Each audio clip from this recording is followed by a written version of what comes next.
Baiklah, selamat datang di channel Kopral Santo dalam pokok bahasan membahas soal yang berkaitan dengan keseimbangan pasar.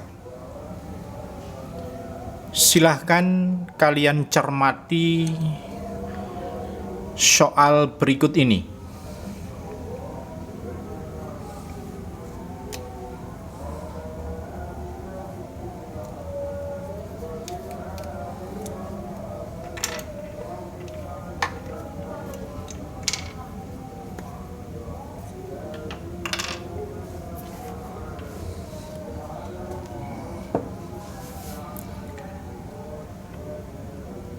Baiklah, kita bahas bersama tentang soal ini,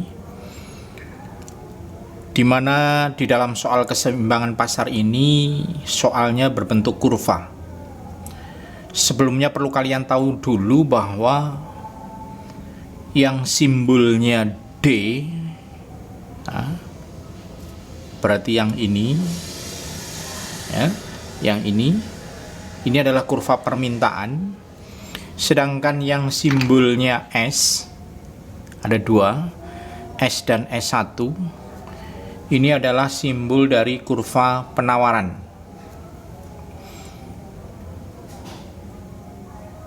Kemudian yang kedua yang perlu kalian ketahui bahwa ini adalah sumbu dari P. P itu adalah price, harga.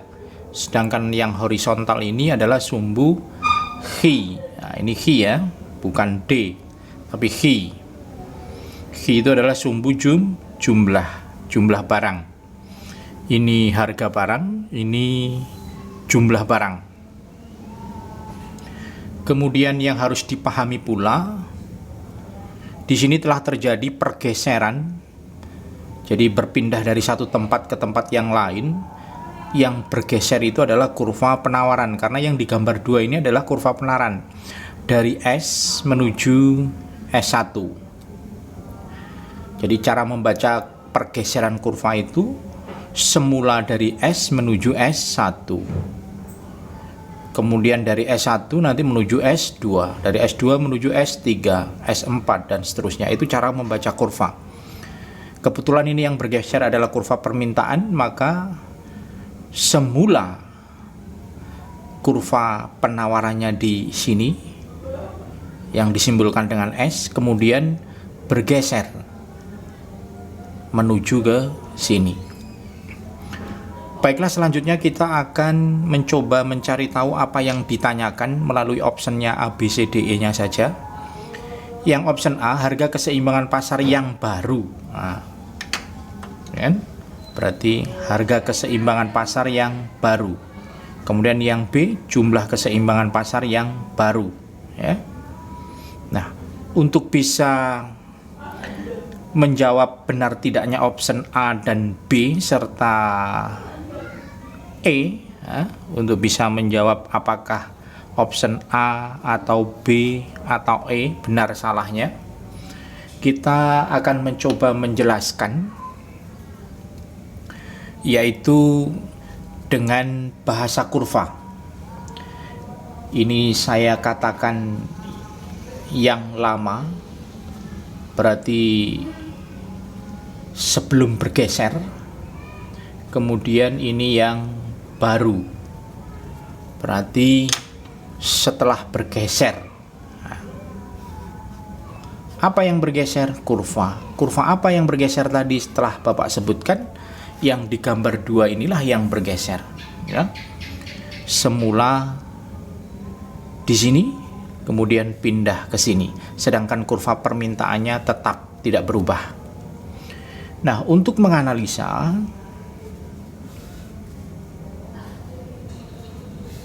oke, ini sumbu P, ini sumbu Hi, iya. Di sini 0 koordinatnya.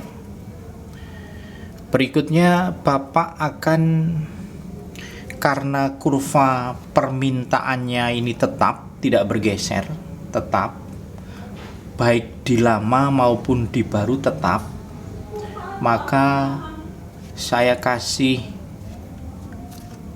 seperti ini. Artinya baik yang lama maupun yang baru karena tidak bergeser berarti tetap. Sedangkan yang kurva permintaan tidak tetap, bergeser. Semula di sini berarti yang lama ya, semula di sini. Oke, kemudian bergeser ke sini. Ya. Berarti ini yang baru kan karena bergeser. Kemudian kita ambil titiknya, perpotongan antara semula, penawaran semula sebelum bergeser atau yang lama dengan permintaan terjadi di sini. Di sini kan? Ya. Pada titik berapa? Ini. Pada saat harga 100,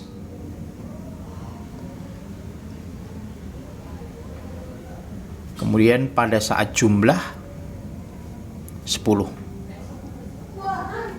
Sehingga kita simpulkan titik keseimbangan pasar yang lama sebelum bergeser atau semula yaitu pada saat harga 100 dan pada saat jumlah 10.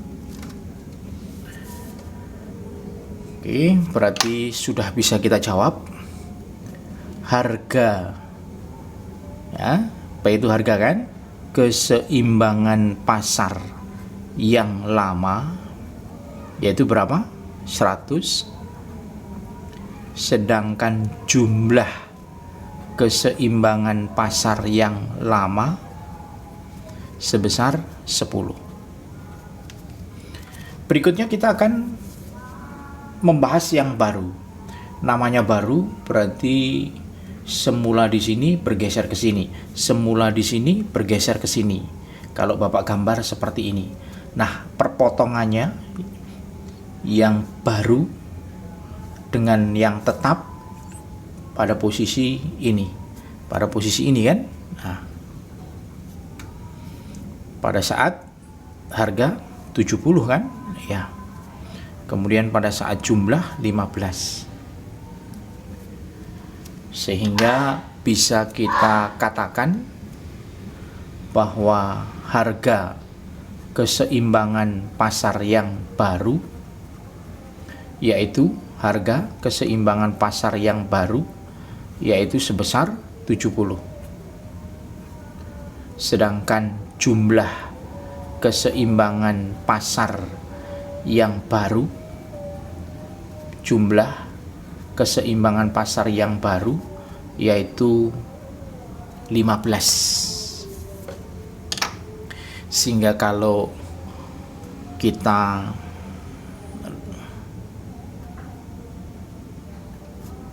tunjukkan hasil analisanya menjadi semacam ini.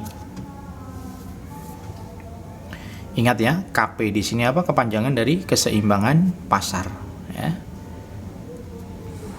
Kemudian P di sini adalah price, harga. H itu jumlah. Sama di sini price, harga, di sini jumlah. Kemudian kita akan, setelah kita menganalisa ini, hasil analisa ini kita jadikan pedoman untuk menentukan benar tidaknya A, B, dan E. A, harga keseimbangan pasar yang baru. Berarti yang ini kan, harga keseimbangan yang pasar yang baru harusnya berapa? 70. Tapi di sini ditulis 100. Berarti salah. Harusnya berapa? 70. Berikutnya jumlah keseimbangan pasar yang baru, jumlah keseimbangan pasar yang baru, H itu jumlah kan, ya kan, sebesar 15. Di sini ditulis 10, maka salah, harusnya 15. Kemudian titik keseimbangan yang baru namanya titik. Nah, ini tadi harga ya. Ini tadi apa? Harga. Kalau ini tadi apa? Jumlah keseimbangan pasar yang baru. Berikutnya akan ditanyakan titiknya. Ingat kalau titik itu terdiri dari H dan P. H tadi apa? Sumbu dari jumlah ya. sedangkan P yang ke sini itu sumbu dari price atau harga. Sementara ya kan, harganya sudah ditemukan sebesar 70, ya kan? Berarti di sini 70. Jumlahnya juga sudah ditemukan sebesar 15. Maka titik keseimbangan pasar yang baru Hi 15, P 70. Nah, Hi-nya salah, P-nya salah. Harusnya berapa? 15 dan 70. Berikutnya, poin kemungkinan jawabannya adalah poin C dan D. Poin C dan D adalah perubahan harga. Sementara yang poin D berkaitan dengan perubahan jumlah. Namanya perubahan, berubah. Dari lama menjadi baru. Semula bergeser ke yang baru. Nah, dari yang lama bergeser ke yang baru. Nah, kita tinggal menganalisa saja. Yang lama pada saat harga 100, kemudian yang baru 70, ya kan? Ini ketemu ini, perubahannya berapa? 30, gitu kan? Nah, perubahannya dari 100 menuju 70, berarti 100 dikurangi 70 hasilnya 30. Tetapi karena dari 100 menuju 70 berarti itu turun. Perubahannya di sini adalah turun sebesar 30. Tapi di sini dikatakan turun, benar. Sebesar berapa turunnya? 30. Ya, berarti jawabannya adalah C. Sementara yang D kita selesaikan sekalian, perubahan jumlah, berarti dari yang lama, jumlah yang lama menuju yang baru. Berapa selisihnya? 10, 15, yang besar dikurangi yang kecil, 15 dikurangi 10, 5. Tetapi karena dari 10 menuju 15, berarti artinya naik perubahannya. Naik sebanyak 5. Di sini turun. Nah, turun ini udah kelihatan salah. Harusnya naik sebesar 5. Sementara nilainya 5 benar. Cuman kesalahannya ada di turun. Demikian cara mencari jawaban untuk soal yang tertera dalam slide ini. Terima kasih atas perhatiannya. Ingat sekali lagi, tetaplah senantiasa dalam perjalanan mencari ilmu dan selalu didampingi oleh kejujuran.